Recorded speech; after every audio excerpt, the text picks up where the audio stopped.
যাদের অসামান্য অবদানের দরুন উত্তর দিনাজপুর জেলায় পৌরোহিত্যের কাজটি এক বিশেষ মর্যাদার আসনে প্রতিষ্ঠিত হয়েছিল, তাদের মধ্যে অন্যতম ছিলেন রায়গঞ্জের সুদর্শনপুর নিবাসী পৃথ্বীশচন্দ্র ভট্টাচার্য মহাশয়।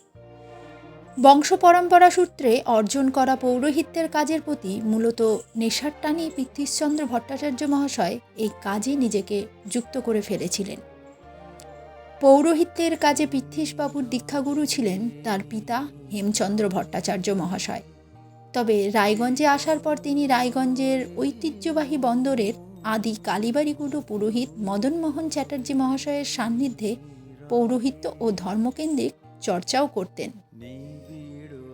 অত্যন্ত নিয়মনিষ্ঠার সাথে নিখুঁতভাবে পূজার্চনা করার সুবাদে বছরের বিভিন্ন সময়ে উত্তরবঙ্গের একাধিক জায়গায়, যেমন জলপাইগুড়ি, ধূপগুড়ি, ফালাকাটা, ময়নাগুড়ি, বালুরঘাট, গঙ্গারামপুর, মালদা প্রভৃতি থেকেও পৌরোহিত্যের জন্য তিনি ডাক পেতেন।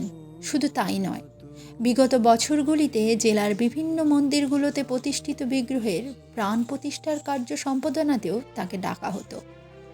পূজার বিধিবিধান থেকে শুরু করে পৌরোহিত্যের কাজ সম্পাদনে সমস্ত বিষয়ে তিনি জেলার একাধিক ব্যক্তিদের সুপরামর্শ দান করতেন।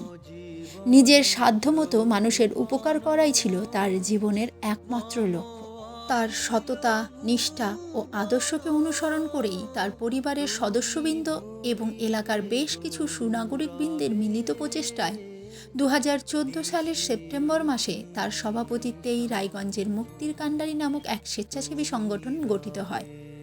অবশেষে 81 বছর বয়সে বার্ধক্যজনিত কারণে আক্রান্ত হয়ে 2024 সালের 1 মার্চ শুক্রবার তিনি রায়গঞ্জে একটি বেসরকারি সেবা প্রতিষ্ঠানে শেষ নিঃশ্বাস ত্যাগ করেন।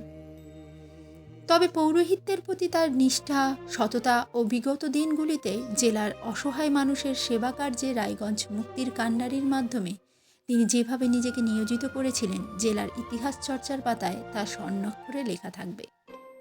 আমরা হিস্ট্রিক্যাল সোসাইটি অব উত্তর দিনাজপুর সংস্থার পক্ষ থেকে উনার চরণে নিবেদন করি সশ্রদ্ধ প্রণাম।